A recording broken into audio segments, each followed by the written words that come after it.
तो है आज शंका समाधान के विशेष सत्र में हमारे बीच उपस्थित हैं श्रीमान शुद्धार्थ प्रकाश जी भारेल। भारत में सबसे ज्यादा सुने जाने वाले लोकप्रिय प्रवक्ता हैं। आपने अपने वक्तव्यों, प्रेरक सेमिनारों और नेतृत्व विकास की ट्रेनिंग के माध्यम से लाखों लोगों के जीवन को गहराई से छुआ है। आकर्षक व्यक्तित्व के धनी एसपी भारेल जी एक सकल उद्यमी एवं लीडरशिप गुरु हैं। देश की युवा पीढ़ी में सकारात्मक सोच, रचनात्मकता, चरित्र विकास और सामाजिक कार्यों को देखते हुए इस युवा एवं लोकप्रिय परेड को इंदिरा गांधी प्रियदर्शनी अवार्ड से सम्मानित किया गया है। जोरदार ताली बजाकर सम्मान करें। महाराष्ट्र के राज्यपाल द्वारा चैंपियंस ऑफ चेंज से भी सम्मानित किया गया है। अध्यात्म की ठोस नींव पर नेतृत्व, प्रबंधन, सफलता, नजरिया एवं विकास की प्रेरणा इनकी विशेषता है। जिस रास्ते पर चलकर अनेक लोगों ने अपने सपनों को साकार किया है, ऐसे श्रीमान शुद्धार्थ प्रकाश जी भारेल आज हमारे बीच उपस्थित हैं और आज शंका समाधान के कार्यक्रम में विशेष इन भावों का क्या फल होगा कि तालियों का सम्मान चाहूंगा और आज पूरा शंका समाधान का समय इनके लिए समर्पित किया गया है। आइए।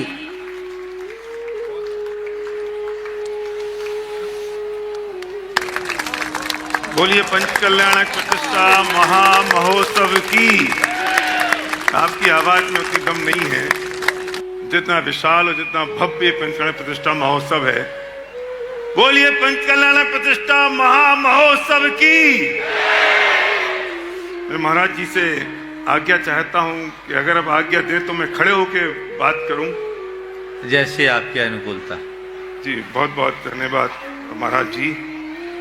नमो अरहंताणं नमो सिद्धाणं नमो आयरीयाणं नमो अच्छायाणं नमो लोये सब साहुरम। भैया जी मैं निवेदन कर दूं कि मैं ना तो कड़क प्रश्न पूछने वाला हूं और महाराज जी ना मैं कोई बौछार करने वाला हूं। मेरी ये हिम्मत नहीं है, लेकिन इन भावों का फल क्या होगा उस विषय पर मैं जितना समझता हूँ, जितनी सीमित समझ और बुद्धि है उसमें मैं बाप से बात करूँगा और महाराज जी से निवेदन करूँगा। उससे विशेष चर्चा और विशेष प्रकाश महाराज जी जरूर डालेंगे। लेकिन मैं विषय पर आऊँ उससे पहले मेरा मन मान नहीं रहा है। मैं परसों शिखर जी में था और नवीन गोधा जी मेरे साथ थे और मैं गुड़ायतन गया।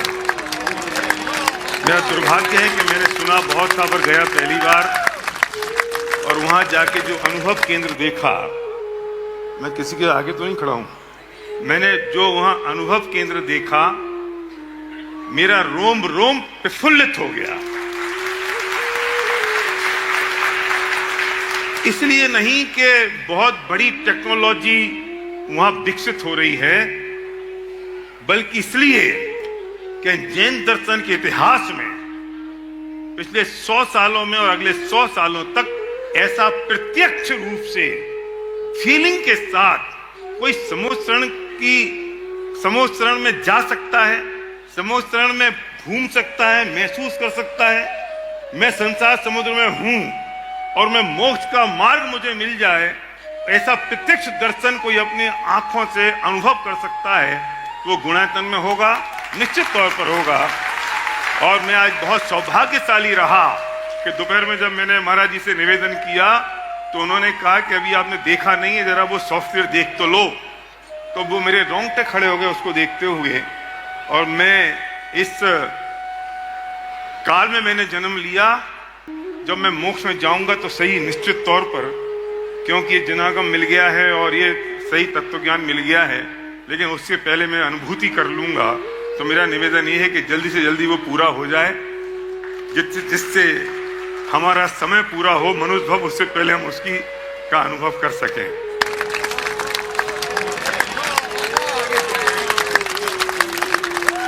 मेरा एक प्रश्न है, मेरे पीछे जो मेरे भाई बैठे जरा उनसे निवेदन है कि जरा बात ना करें। जब मुनराज बैठे हो, जिनवाणी विराजमान हो, तो आपकी एक एक शब्द निकलना, मुझे दुख हो रहा था जब महाराज जी बोल रहे थे और हम बात कर रहे थे। ये महा अभिनय का काम होता है भाई। मैं आपसे विनय पूर्वक ये बात कह रहा हूँ, जिनवाणी विराजमान हो, महाराज जी विराजमान हो, ये आपस की बातें घर के लिए बहुत हैं। इस पांडाल में घुसते ही मौन धारण कर लेना चाहिए, वरना हम सही जगह पर नहीं हैं। मुझे पता है कि यहाँ संचालक महोदय बार बार कहते होंगे शांत हो जाओ, शांत हो जाओ, शांत हो जाओ। ये हमारे लिए दुर्भाग्य की बात है कि कोई मन से कहे कि शांत हो जाओ। 24 घंटे 23 घंटे पड़े हमें बात करने के लिए, बोलने के लिए। यही थोड़ी है जरूरी है कि बहन तूने साड़ी कहाँ से ली और एक कंगन कब बनवाए। ये घर में कर लें बात, या जिनवाणी की बात सुनने आए हैं, हमें वही सुननी चाहिए। तो मेहरबानी करके पीछे बात ना करें, आप आवाज ना करें। और मेरे पास अब कितना समय बचा है मुझे पता नहीं, मुझे इशारा कर देना। मेरा प्रश्न ये है कि हम सबकी शक्लें एक सी नहीं हैं, हम सबकी अकलें भी एक सी नहीं हैं, हम सबकी फाइनेंशियल पोजीशन भी एक सी नहीं है। आखिर क्यों? क्यों ऐसा क्यों होता है कि एक बच्चा सोने की चम्मच लेके मलमल के कालीन पर पैदा होता है और दूसरा बच्चा फुटपाथ पर पैदा होता है? ऐसा क्यों होता है कि एक कुत्ता एयर कंडीशन कार में मेम की गोद में घूमता है और उसका मेम का पति ड्राइवर बनता है, और मेम के बच्चे को आया पालती है और कुत्ते के बच्चे को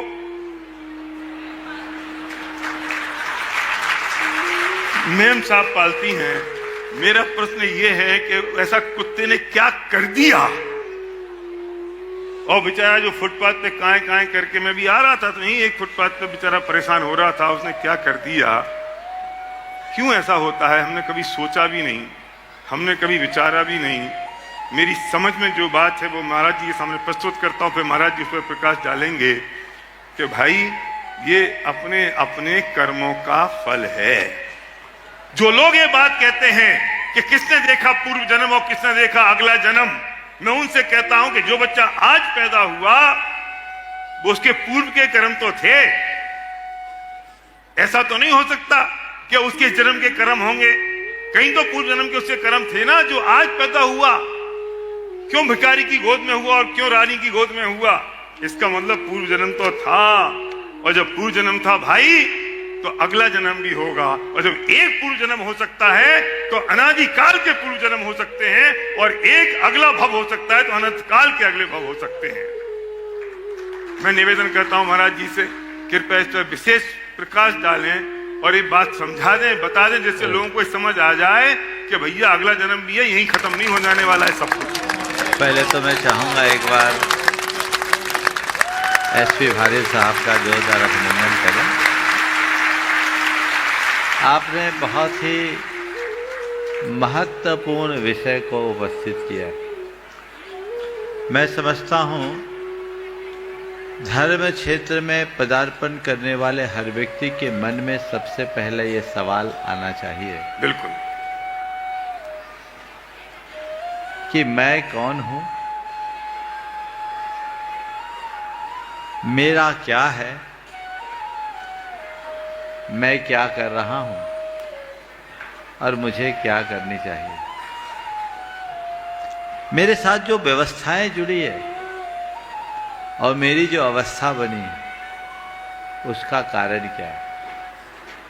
यदि ये बातें हमारे मन मस्तिष्क में अंकित होती है, उभरती है, और इसका उत्तर हमारे भीतर से निकलता है, तो हमारी दृष्टि तत्व ज्ञान से जुड़ती है, आत्मोन्मुखी होती है, भेद विज्ञान प्रकट होता है, सच्चा श्रद्धांत जगता है, और तभी हमारे कल्याण का मार्ग खुलता है। बहुत खूब, बहुत खूब। परंपरागत संस्कारों से प्रेरित होकर धर्म करना अलग बात है, और जीवन की व्यवस्था को समझ करके धर्म से जुड़ना अलग बात है। हम सब भाग्यशाली हैं कि हम ऐसे परंपरा में पले बढ़े जन्मे लोग हैं जिन्हें हमें घुट्टी में धर्म का संस्कार मिला। हम धर्म तो कर रहे हैं पर धर्म के मर्म से अनभिज्ञ हैं। हमें मर्म को पहचानना चाहिए। ये बात सबके मन मस्तिष्क में बैठनी चाहिए कि हम जिस संसार में रह रहे हैं उसमें मेरा एक अस्तित्व है और मेरे उस अस्तित्व को प्रभावित करने वाला एक दूसरा तत्व है, वह है कर्म, जो हमारी चेतना को प्रभावित कर रहा है। उस कर्म से हमारी बाहर की व्यवस्था और भीतर की अवस्था दोनों प्रभावित होती है। आज जो भी संयोग हमारे साथ जुड़े हैं उन सब संयोगों में महत्वपूर्ण भूमिका कर्म की है। बहुत खूब। हमारी जो भावधारा बनती बदलती है इसमें भी कर्म की बड़ी भूमिका है। ये चलता रहता है। आपने पूछा ऐसा क्यों, मुझे घटना याद आ गई जी कि मैं बिहार कर रहा था। ग्वालियर से सोनागिर के रास्ते में एक टेकनपुर छावनी, भारत का सबसे बड़ा श्वान प्रशिक्षण केंद्र है, वहां के गेस्ट हाउस में हमारा रुकना हुआ। पता लगा वहां जो कुत्ते हैं उनकी अलग अलग रैंक है, एसपी, डीआईजी, आईजी जैसी रैंक। उनकी ये रैंकिंग है, उनको इतनी सैलरी मिलती है, रिटायर होने पर पेंशन भी मिलती है। यहाँ बैठे हैं लोग, हाँ कुत्तों को सुनिए तो भी। ओहो। जब वहां के अफसरों ने मुझे बताया, मेरे साथ के युवकों ने कहा कि महाराज इन कुत्तों का तो बड़ा पुण्य है, इन कुत्तों का तो बड़ा पुण्य। मैंने कहा बिल्कुल सही में इनने बड़ा पुण्य किया होगा, लेकिन थोड़ी सी मायाचारी कर दी तो कुत्ते बनकर एसपी, आईजी, डीआईजी बने। बहुत खूब। अगर वो मायाचारी से मुक्त होता ना तो आज सच का एसपी बनता, सच का डीआईजी बनता, सच का आईजी बनता। सही बात। उनकी सैलरी और पेंशन के विषय में बताया, उन पर उतना खर्च किया जाता है और उनकी देख रेख के लिए उसी लेवल का अफसर रखते। ये सरकार की व्यवस्था, ऐसी व्यवस्था है ना। तो ये चीजें हैं। तो ऐसा क्यों हुआ? ये सब हमारे अच्छे बुरे कृत्यों का ही फल है। हम जैसा करेंगे वैसा भरेंगे, ये बात गांठ में बांध के रखिए। आज एक कुत्ता मेम की गोद में पल रहा है, उसका पति यदि ड्राइविंग कर रहा है। एक तो मैंने और बड़ा विचित्र किस्सा सुना जी, एक का डाइवोर्स हुआ, जैन समाज की बात बोल रहा हूं। कुत्ते का या आदमी का पति पत्नी का डाइवोर्स हुआ और डाइवोर्स का कारण सुन के आप लोग हंसोगे। पत्नी ने कहा आप मेरे पेट का केयर नहीं करते, ओहो, माने आप हमारे कुत्ते पर ध्यान नहीं देते, इसलिए हम आपके साथ नहीं रहे। मुझे लगता है वो पिछले जन्म का प्रेमी रहा होगा, बिल्कुल। माया जारी करके कुत्ता बन गया और प्रेम का संस्कार आज भी दोनों में बना है। ये जितने कुत्ते हैं ना, या पुराने सेठ होंगे और धर्म भी किए होंगे। अगर मुझे केवल ज्ञान या अवधि ज्ञान होता तो मैं पत्ता खोल देता।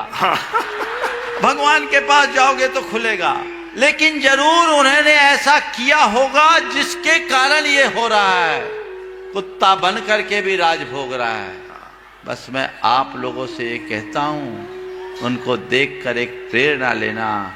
आज उसके साथ ऐसा हो सकता है तो कल मेरी भी बारी आ सकती है। बहुत खूब, बहुत बढ़िया, बहुत बढ़िया। एक बात इसमें और जोड़ूंगा जी, कर्म बहुत बड़ी ताकत रखता है, लेकिन हमें अपने हृदय में एक बात बैठानी चाहिए कि कर्म की सत्ता से बड़ी धर्म की सत्ता है। बहुत खूब। कर्म कैसा भी हो घबराए नहीं, जीवन के मर्म को पहचाने, धर्म को धारे, ताकि कर्म की जड़ उखाड़ी जा सके। बहुत खूब, बहुत बढ़िया, बहुत खूब। और जीवन को बेहतर बनाया जा सके। जी, मैं इसमें एक पंक्ति पूजन में आती है कि कर्म विचारे कौन, भूल मेरी अधिकाई। हम हो सकता है बहुत सारी कर्म की बात आज करें, लेकिन वे कुछ नहीं है, मेरी भूल है, इसलिए वे कर्म बंध रहे हैं। महाराज जी ने बात करी, घुट्टी में हमें ये जैन दर्शन मिल गया। मैं एक बात कहता हूँ, वे घुट्टियां अब खत्म होती चली जा रही हैं। हमें जितनी राजा राणा छत्रपति की 12 भावना याद है, हमें जितनी 6 डाला याद है, ये तब की याद है जब हमारी माँ चक्की पीसा करती थी, हमें गोद में रख के गाया करती थी कि राजा राणा छत्रपति आसन के असवार, मरना सबको एक दिन अपनी। अब तो चक्कियां चली गई और ऐसी माताएं भी चली गई। तो अब ये गलती ना हो जाए कि अगले 25 साल बाद हम इस बात के लिए पछताएं कि हमारे बच्चों में और हमारी अगली पीढ़ी में वो संस्कार खत्म हो गए। महाराज जी ने बात कही कि घुट्टी में मिले हैं, हम शायद आज वो भोग रहे हैं। हमें ये प्रेरणा लेके जानी चाहिए कि हमें अपने बच्चों में वो संस्कार देने चाहिए, वरना इस दिनागम का क्या होगा और उनके अच्छे संस्कारों का क्या होगा। मैं इस बात को थोड़ा सा और आगे बढ़ाता हुआ निवेदन कर रहा हूं कि जैसे महाराज जी ने फरमाया कि जैसे कर्म किए वैसा फल मिलने वाला है। अब एक प्रश्न और है, ये कर्म बनते कैसे हैं? ये कर्म बनते कैसे हैं? मैं थोड़ा सा आगे आ जाऊं। हाँ, बहुत। ये कर्म बनते कैसे हैं? और जब ये पता चलेगा कर्म बनते कैसे हैं, तो ये उत्तर आएगा कि इन कर्मों को बांधने से रोका कैसे जा सकता है। मैं यहाँ खड़ा हूं, पीछे से किसी आदमी ने जोर से पत्थर फेंक के मारा और पत्थर मेरे यहां से निकल गया। हे, क्या किया तुमने? पत्थर फेंक के मार दिया। मैं मर जाता तो? वो कहता है मरा तो नहीं। मर जाता तो? मरा नहीं, अस्पताल जाता तो उससे पूछने लायक भी नहीं रहता। वो क्या सोच रहा है कि सर फूटता तो हिंसा होती, कुछ हुआ नहीं ना, तो हिंसा किस बात की? भाई तूने तो मारने का पूरा भाव कर ही लिया था। ये तो मेरी आयु शेष थी, तो यहां मच्छर बैठा, मैं उसे भगाने के लिए तिरछा हुआ और पत्थर निकल गया। क्रिया से कर्म नहीं बनता मेरे भाई, जो हमने भाव किया है उससे कर्म बनता है। एक मच्छर आता है, यहां बैठ जाता है और हम जोर से उसे ऐसे भगाने की कोशिश करते हैं। क्यों? अरे भाई साहब, मेरा खून पी जाएगा और आप कहते हो मच्छर मत भगाओ। कितना खून पी गया? एक बूंद? अरे वो एक बूंद के खून के बराबर तो पूरे मच्छर की बॉडी नहीं है। कितना पी जाएगा वो? उसने सिर्फ एक चुंबन भर लिया था और हमने उसे मौत के घाट उतार दिया। लेकिन उसकी आयु शेष थी, वो 2 उंगलियों के बीच में से बच के निकल गया। पर तुम सोचते हो मर जाता तो पाप लगता? नहीं भाई, तुमने तो मारने की कोई कसर नहीं छोड़ी। ये तो उसकी आयु शेष थी जो वो बच गया। और न जाने हम ऐसे कैसे कैसे भाव प्रतिदिन सुबह से शाम तक करते रहते हैं और सोचते हैं कि हमने किया क्या है, हमने बिगाड़ा क्या है, हमारा बिगड़ा क्या है। एक और उदाहरण देता हूं मैं। किस पंचायत प्रतिष्ठा महोत्सव में सब लोग आए हैं। ईमानदारी से बोलना मत, सीने पे हाथ रख के सोचना, हमारी दृष्टि कहां है, हमारे भाव कहां है प्रतिष्ठा महोत्सव में। हमारे भाव क्या इस बात पर हैं कि राजा ऋषभदेव को वैराग्य हुआ, वे दीक्षा लेके मोक्ष मार्ग की ओर चले गए, मुझे वो दृश्य देखना है, या मुझे ये देखना है कि आज भोजन का मेन्यू क्या है और खाने में क्या अच्छा बना है? बैठे तो सब होंगे। वे राजा ऋषभदेव का वैराग्य देखें, ऋषभदेव की पंच कल्याणक है ये, नीलांजना का नृत्य देखें और उन्हें नृत्य देख के वैराग्य आ जाए और हमारे शरीर के रोंगटे खड़े ना हो और हम ये कल्पना करें कि कब भोजनालय खुलेगा। वे मोक्ष मार्ग पे जब राजपाट छोड़ के दीक्षित होकर चले जाएं मुनिराज बन के, और हम ये सोचते रहें कि व्यवस्थाएं अच्छी नहीं है, तो समझ लेना पंचकला प्रतिष्ठा महोत्सव में आने के बाद भी हमारे भाव कैसे हैं। ये कर्म तो उन भावों से बनते हैं, उन क्रियाओं से नहीं। महाराज जी से निवेदन है कि ये आपके अनुभव, आपके अध्ययन और गहरी सोच से थोड़ा प्रकाश और डालें इस विषय पर, जिससे आज से कम भाव तो सुधर जाए। महाराज जी, बहुत ही अच्छी बात आप सबके बीच रखी गई। सच्चाई यही है कि भाव का ही प्रभाव होता है जी। हमारे गुरुदेव कहते थे कि माल से व्यक्ति मालदार नहीं होता, भाव से मालदार। किसी के पास गुरुदेव ऐसा कहा करते, किसी के पास बहुत माल हो और भाव गिर जाए तो रोड पर आ जाए। बिल्कुल। होता है ना, माल बहुत है, भाव गिर गया, रोड पर आ गया जी। और माल थोड़ा है, भाव बढ़ गया तो वो शिखर पर चला गया। तो ये सूत्र है, अगर अपने आप को शिखर पर रखना चाहते हो तो अपनी भाव विशुद्धि पर ध्यान दे। भाव ही हमें चढ़ाते हैं और भाव ही हमें गिराते हैं। हम अपने भावों की तरफ ध्यान दें। ये बात सत्य है कि हम क्रियात्मक धर्म के प्रति जितनी तत्परता दिखाते हैं, भावनात्मक धर्म को उतना ही गौण कर देते हैं। उसके पीछे हमारे संस्कार हैं, हमें उन संस्कारों को हटाना चाहिए। धर्म को हम एक आवरण की तरह ओढ़ते हैं। संत कहते हैं धर्म आवरण नहीं आचरण है। बहुत खूब, बहुत खूब, बहुत बढ़िया। विशुद्ध आचरण, भाव विशुद्धि युक्त आचरण, उस पर हमारा फोकस होना चाहिए। अगर हमारे भाव अच्छे नहीं, उसका फल कभी अच्छा नहीं होगा। अपने भावों में स्थिरता बनाए रखने के लिए, खासकर ऐसे धार्मिक कार्यक्रमों में जब आप लोग आते हैं, उसके लिए मैं संदेश देता हूं जी। भाव आपके अच्छे होंगे यदि आयोजन के प्रयोजन को सामने रखोगे। बहुत बढ़िया, बहुत बढ़िया, बहुत बढ़िया। आयोजन का प्रयोजन मेरे आंखों में होना चाहिए। आचार्य कुंद ने हम मुनियों को अपने भावों की स्थिरता को बनाए रखने के लिए एक संदेश दिया जी कि अपनी दीक्षा का प्रयोजन याद रखना। बहुत खूब, बहुत बढ़िया, बहुत बढ़िया, बहुत। तूने दीक्षा क्यों लिया? तेरे दीक्षा का प्रयोजन क्या हो? दीक्षा की तिथि कभी मत भूलना। बिल्कुल। दीक्षा का प्रयोजन तेरे मन मस्तिष्क में होगा, तभी तेरी दीक्षा में स्थिरता आएगी और तभी तू अपनी दीक्षा को निभा पाएगा। बहुत खूब। तो जब हम मुनियों के लिए ऐसा कहा, तो आप लोगों के लिए भी तो ये बात लागू होगी, होगी कि नहीं होगी? बोलो। उससे ज्यादा। तो हमें आज लागू करना है और एक मन में प्रण करके जाना है। सब जानते हैं कि हमारे भावों का ही सब शुभाशुभ फल होता है। ये सब पंडित लोग हैं। जी जी बिल्कुल। हमारे समाज में तो घर घर पंडित है।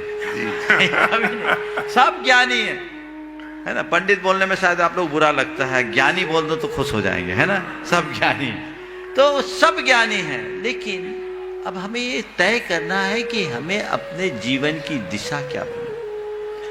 अपने संस्कारों के ऊपर जब तक हम हावी नहीं होंगे, हमारी जीत नहीं होगी। हमें संस्कारों को जीतना है, उन पर हावी होना है और आगे बढ़ना। बहुत खूब, बहुत बढ़िया बात महाराज जी ने कही। हाँ, जोरदार तालियां इस बात पे बजाएं।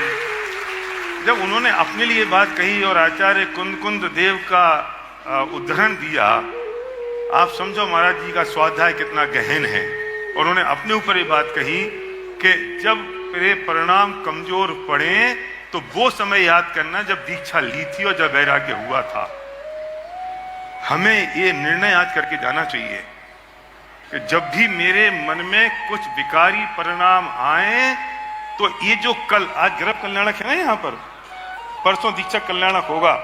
जब दीक्षा कल्याणक होगा, राजा ऋषभ देव को जब वैराग्य होगा तो क्या संवाद होगा, किस वजह से उनको वैराग्य हुआ, क्या माहौल बनता है, क्या वातावरण बनता है। हम प्रतिदिन ये भावना भाएं कि कब ऐसा दिन आए जब मैं घर छोड़ वन की ओर जाऊं और मैं मुनिराज बन जाऊं।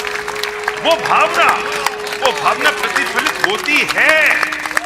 और इसलिए ये मनुष्य जन्म मिला है भाई, और ये कितना मुश्किल से मिला है महाराज जी।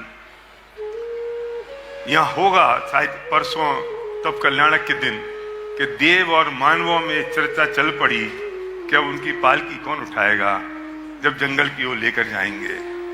और इंद्र सौधर्म जिसके पास इतना वैभव है, वो प्रार्थना करता है मनुष्यों से। मनुष्य मतलब आप और मैं, ये प्रार्थना करता है कि भाई मेरा सारा वैभव ले लो और मुझे कुछ पलों के लिए मनुष्य भव दे दो। इतना कीमती मनुष्य भव हमें मिल गया है, इतना कीमती। लेकिन गलती क्या हो गई है, कितनी आसानी से मिल गया है हमें ऐसा लगता है, तो उसकी कीमत नहीं है। खाने पीने में और मौज मस्ती में ये हर पल खत्म होता चला जा रहा है। ये मनुष्य भव हमें मिल गया है। लोकांतिक देव जब वैरागी की चर्चा करेंगे, राजा ऋषभ देव के वैरागी की चर्चा लोकांतिक देव करेंगे, तो मुझे लगता है लोग ये समझेंगे अब तो पंच कल्याणक खत्म हो गया, तो अब घर जाओ। अरे भाई, वो तब कल्याणक से तो शुरू हुआ है, तब कल्याणक से तो शुरुआत हुई है। पर हम राग रंग के रसिया लोगों को वो जन्म कल्याणक तक की धूमधाम देख के लगता है कि अब पूरा हो गया, घर चलो, और भीड़ आधी रह जाती है। ये मनुष्य भव जो महाराज जी ने फरमाया कि इतने इस संस्कारों के कारण मिला है और ये इतना कीमती है, इन्हें हम ऐसे ही फोकट में लुटा देंगे और खत्म कर देंगे, तो भाई ये मनुष्य भाव हाथ से छूट जाएगा, जैसे हाथ में रखी हुई अंजुली में से जल छूट जाता है। महाराज जी इस मनुष्य भव को कैसे सार्थक कैसे सार्थक किया जाए, मुझे याद दिला रहे हैं नवीन गोधा, शिखर जी में थे वो मेरे व्याख्यान में, और मैंने ये बात कही थी, आप उसे प्रमाणित करें कि ये मनुष्य भव इतना कीमती है और एक गेम चेंजर है। ये मनुष्य भव सिद्धांत गेम चेंजर है कि अगर यहां से उठे तो मोक्ष जाएंगे और गिरे तो सीधे निगोज जाएंगे। बहुत ही अच्छी बात है। काश हम इस दुर्लभता को समझ पाते। हम सबके साथ दुर्बलता यही है कि जो इतनी दुर्लभता से मिली है, हमें उसकी दुर्लभता का बोध ही नहीं। बहुत खूब। हमारे जीवन की विडंबना है कि हम सब चीजों का मूल्यांकन करते हैं। आपके घर में रखी एक एक वस्तु का आपने मूल्यांकन किया, यहाँ तक कि कबाड़ खाने में रखी चीज का भी आपने कोई ना कोई मूल्यांकन कर रखा होगा कि रुपये 2 रुपये किलो कबाड़ी तो खरीद ही लेगा, लेकिन संभवतः जीवन का कोई मूल्यांकन नहीं किया है। जीवन का कभी कोई मूल्यांकन नहीं किया जी। हमारी कितनी सांसें खो गई, कितनी सांसें बची है, इसका कोई हिसाब किताब शायद नहीं।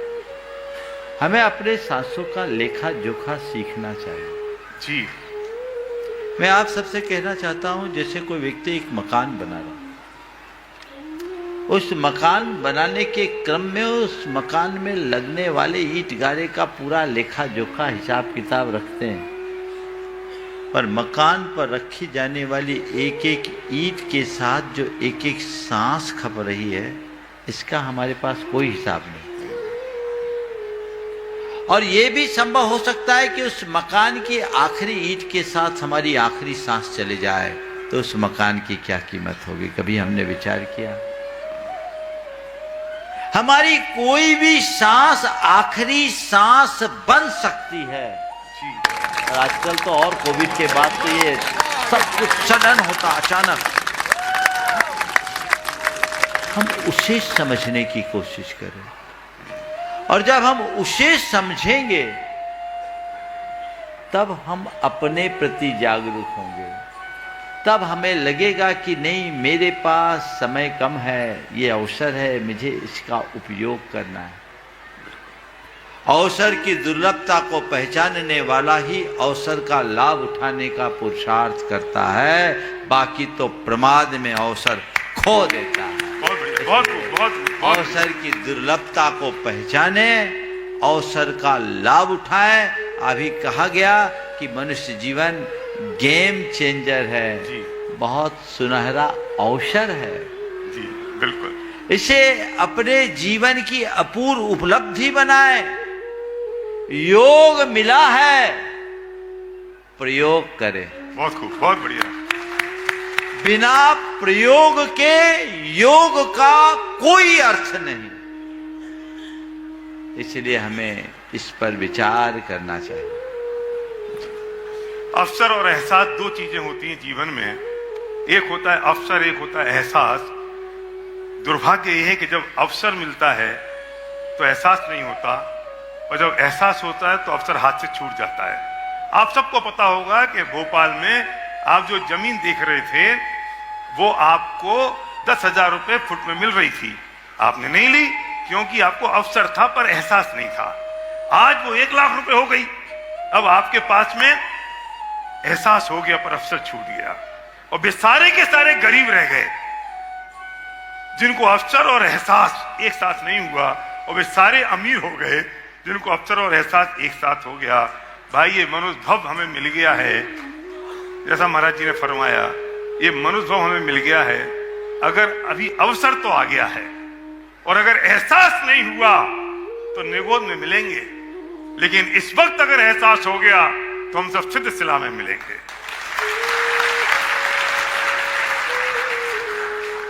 ये अवसर चूकने जैसा नहीं है, चूकने जैसा अवसर नहीं है भाई। हम भाग्यशाली हैं आप लोग जो यहां इस पंडाल में बैठे हैं, भाग्यशाली हैं आप लोग जो इस जिनवाणी की बात को, जन तत्व ज्ञान की बात को रुचि पूर्वक और प्रेम से सुन रहे हैं। उनकी क्या बात करें जो इस पंडाल के बाहर हैं, उनकी क्या बात करें जो सुनने को ही तैयार नहीं है।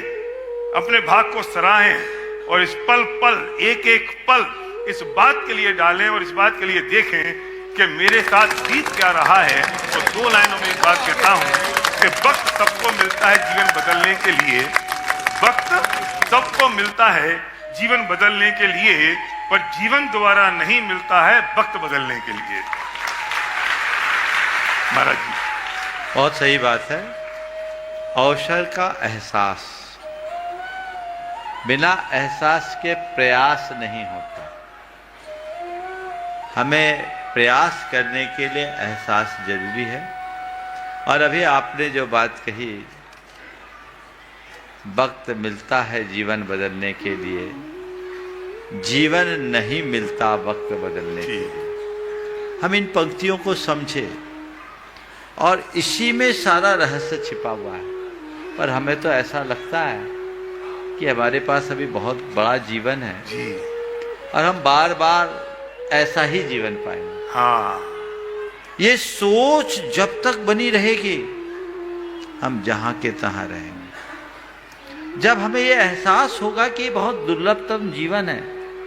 कल मुझसे किसी ने सवाल किया था कि ऐसा सुना है मनुष्य जीवन 48 बार ही मिलते हैं, महाराज जी इसमें क्या हो सकता है, हमें इसके लिए क्या करना चाहिए। मैंने कहा यही मान के चलो ये 48वां जीवन है। बहुत खूब, बिल्कुल बिल्कुल बिल्कुल बिल्कुल बिल्कुल। शास्त्र के विधानानुसार लगातार मनुष्य से मनुष्य कोई बनता है तो 48 बार बनेगा, बीच में एक गैप होकर के दोबारा बन सकता है जी। लेकिन मैंने मुझसे पूछा, मैंने कहा यही मानो यही 48वां, यही अंतिम है। बिल्कुल।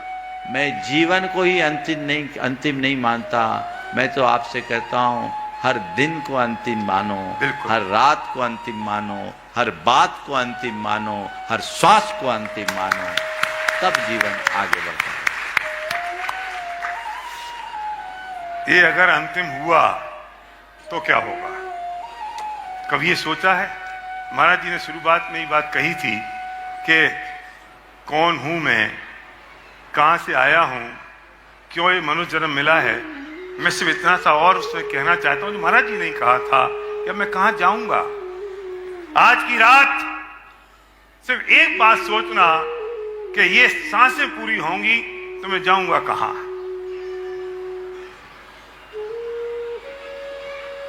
निश्चित तौर पर हमारी शोक सभा में तो सब यही बोलने वाले हैं कि आप स्वर्गवासी हो गए हैं,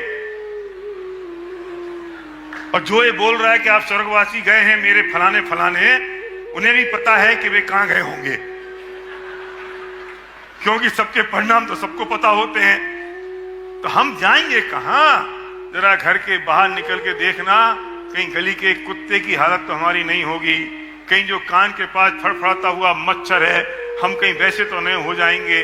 इस जन्म के बाद जाएंगे कहां? इस जन्म की पूरी तैयारी कर ली, रुपया पैसा धन दौलत, ये जो 10-20 साल जीवन के और बचे हैं, अगर बचे हैं तो, वरना पता नहीं जो सांस अंदर गई है वो लौटेगी कि नहीं। और जैसा महाराज जी ने फरमाया कि कोविड के बाद तो ऐसे ही हो गया महाराज जी, 50 साल और 60 साल के बीच के लोग ऐसे जा रहे हैं, ऐसे छूटते चले जा रहे हैं, मालूम भी नहीं पड़ता है। तो ये जो 2-5 साल अगर बचे भी हैं तो उसकी तैयारी तो पूरी हो गई, लेकिन इसके बाद जो अनंत काल पड़ा है उसकी तैयारी कब होगी और कैसे होगी ये हमने आज तक नहीं सोचा। ये समागम मिला है, ये तत्व ज्ञान मिला है, ये धर्म मिला है, इसकी महिमा कर लो भाई। अगर नहीं किया तो मैं फिर कहूंगा, यहां से उठे तो मोक्ष है और यहां से गिरे तो निगोद है। और ये विचार अगर आ गया तो जीवन में तुरंत परिवर्तन आ जाएगा। मैं अब इस बात को थोड़ा सा आगे ले जाना चाहता हूं आपकी आज्ञा से, कि अब कैसे इन भावों को रोकें, कैसे रुकें, हम सॉल्यूशन पर जाएं। मैं उसका एक उत्तर देता हूं महाराज जी, फिर आप उसे प्रकाश डालिए।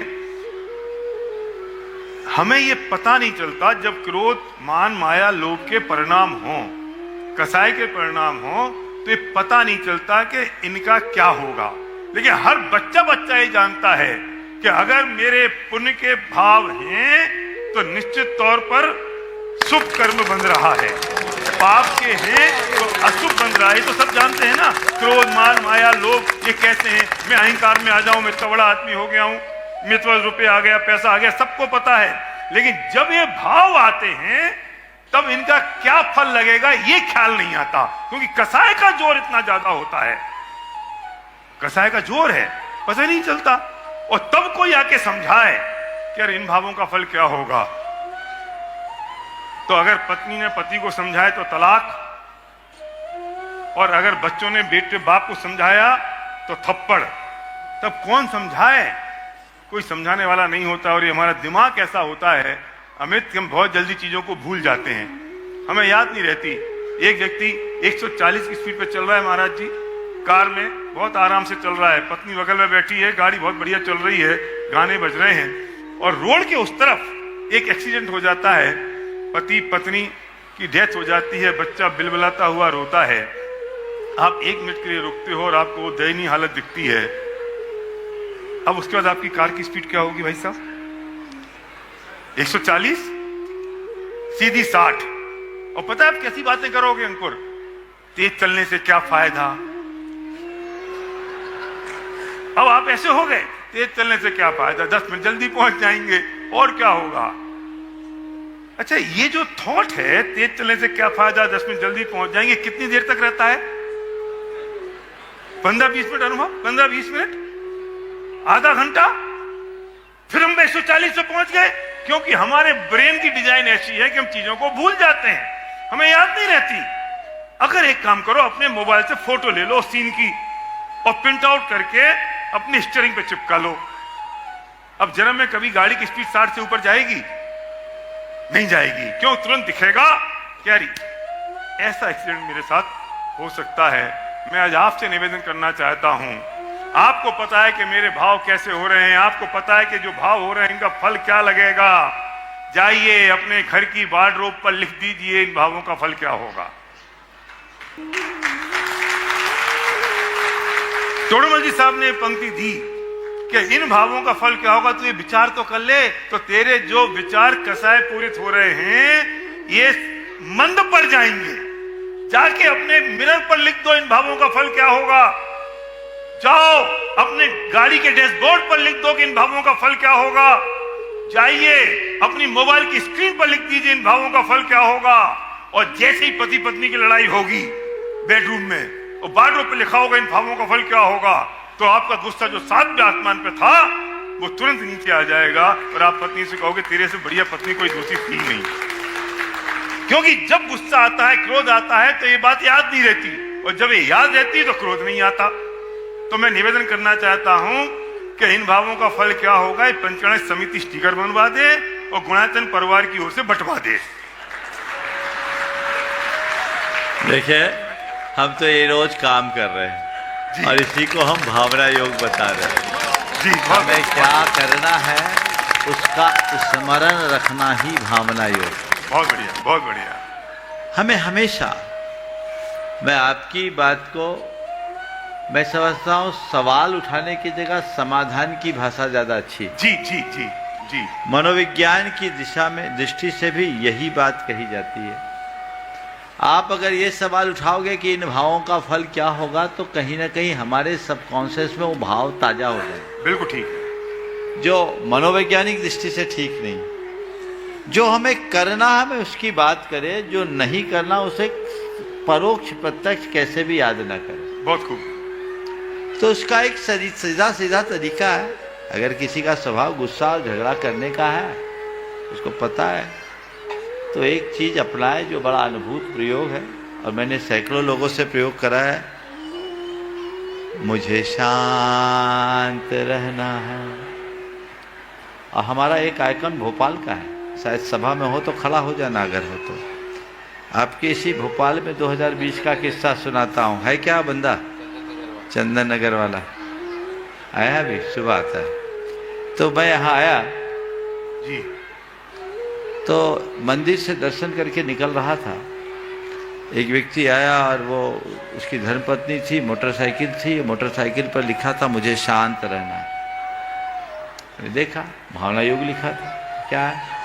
धर्मपत्नी ने कहा महाराज आपकी भावना योग का चमत्कार। क्या मामला? बोले महाराज ये प्रचंड क्रोधी थे, प्रचंड क्रोधी। वो व्यक्ति? हाँ, उनके सामने बोल। बहुत आरजू मिन्नत करके मैं 52 गजा आपके भावना योग के शिविर में ले गई। ये 3 दिन का शिविर अटेंड करके आए। महाराज जी तब से जैसा आपने समझाया वे वैसा ही भावना योग करते आ रहे। और महाराज जी अगस्त में गए थे, अभी आप जनवरी हैं, 5 महीने बीते हैं और महाराज जी एकदम शांत मूर्ति हो गई। अब इनको गुस्सा नहीं आता। महाराज जी मैं कह सकती हूं कि पश्चिम का सूरज पूरब आ गया। ये भावना योग है और हमारी पूरी आध्यात्मिक साधना यही बताती है। मैं जो हूं उसे याद करूं। बहुत खूब, बहुत खूब। जो नहीं हूं उस पर ध्यान ही न दूं। बहुत खूब। मुझे जो करना है उसका ख्याल रखूं, बिल्कुल। जिससे बचना उसको भूल जाऊं। बहुत खूब। यदि ये सकारात्मक दृष्टिकोण हमारे अंतर मन में बैठेगा तो हम सुनिश्चित तौर पर अपने जीवन में बड़ा बदलाव घटित कर सकेंगे। लेकिन मैं एक बड़ी विसंगति देखता हूं, धार्मिक जनों में भी देखता हूं कि हम लोग बातें बड़ी बड़ी करते हैं, प्रैक्टिस 0 है। बिल्कुल बिल्कुल ऐसे ही है। संत कहते बातें करने से काम नहीं होगा, हमें काम करना होगा। एक दिन गुरुदेव ने, हम लोग बैठे थे और चर्चा में अचानक एक वाक्य कहा, चिंतन मंथन प्रवचन बहुत हुआ। हम लोगों से कहा चिंतन मंथन प्रवचन बहुत हुआ, अब कुछ करिए। बहुत। तो महानुभाव आपसे भी कहता हूं बहुत हुआ, अब कुछ करिए। जहां हो वहां से एक कदम आगे बढ़िए। बहुत बहुत बढ़िया, बहुत बहुत बढ़िया। बच्चन जी की ये पंक्तियां बड़ी सार्थक लगती हैं जी। कुछ लिख के सो, कुछ पढ़ के सो, कुछ लिख के सो, कुछ पढ़ के सो, जिस जगह जागा सवेरे उस जगह से बढ़ के सो। कुछ लिख के सो, कुछ पढ़ के सो, जिस जगह जागा सवेरे उस जगह से बढ़ के सो, एक सीढ़ी चढ़ के सो। वाह वाह। बस ये लक्ष्य बना लीजिएगा तो बहुत परिणाम आएंगे और वो हम सबके जीवन को धन्य करेंगे। मैं देख रहा हूँ समय पूरा हो ऐसा गया। लग रहा है कि अगर न रुकता तो बहुत अच्छा था। और मैं मानता हूँ ऐसी ही तत्व चर्चा से अहमिंद्रों के 33 सागर हाँ, पूरे हो जाते क्या हैं। बात कही, क्या बात हमें कही। ऐसी ही बातें करते रहना चाहिए। जी। मैं समझता हूँ आज का ये सत्र अपने आप में एक अनूठा प्रयोग बना है। आगे भी हम लोग इस तरह के परिसंवाद को जारी रखने का प्रयत्न करें जरूर। ताकि लोगों में एक अच्छा संदेश जाए। हमें एक ही बात समझनी चाहिए कि धर्म की बात किसी बहाने मिल जाए ले लो, उसमें बहाना मत बनाओ, केवल बहाना खोजो ताकि जीवन को अच्छा बनाया जा सके। समय समाप्ति पर है, इसलिए आज मैं अपनी वाणी को यहीं पर विराम दे रहा हूँ। एक लाइन बोलना चाहता हूँ जरूर कि महाराज जी के संपर्क में भी आया तो मुझे ये पता चला कि महाराज का इतना गहन स्वाध्याय है और इतना गहन उनका अध्ययन है, वो मोक्ष मार्ग के प्रति बहुत सचेत हैं। मैं इस बात से बहुत प्रभावित हुआ और मैं आपसे निवेदन करना चाहता हूँ एक लाइन में जाते जाते कि स्वाध्याय की प्रेरणा जरूर दे दें, और मुझे लगता है कि उससे ही सारे कष्ट दूर हो जाने वाले हैं और मनुष्य सार्थक हो सकता है। बहुत सुंदर कहा है आपने। और मैं तो शंका समाधान को ही स्वाध्याय मानता हूँ। जी जी, पर ये वाचना पृच्छना अनुप्रेक्षा आमना है, ये पृच्छना स्वाध्याय, इसे एक प्रोग्राम मत मानना। स्वाध्याय का मतलब है अपने जीवन के बारे में कुछ समझना सीखना, और शास्त्रों को पढ़ने से हमारी गुत्थियां खुलती है। हमें उस तरफ जरूर ध्यान देना चाहिए। समय काफी हो गया, यहीं पर विराम। बोलिए परम पूज्य आचार्य गुरुवर श्री विद्यासागर जी महाराज।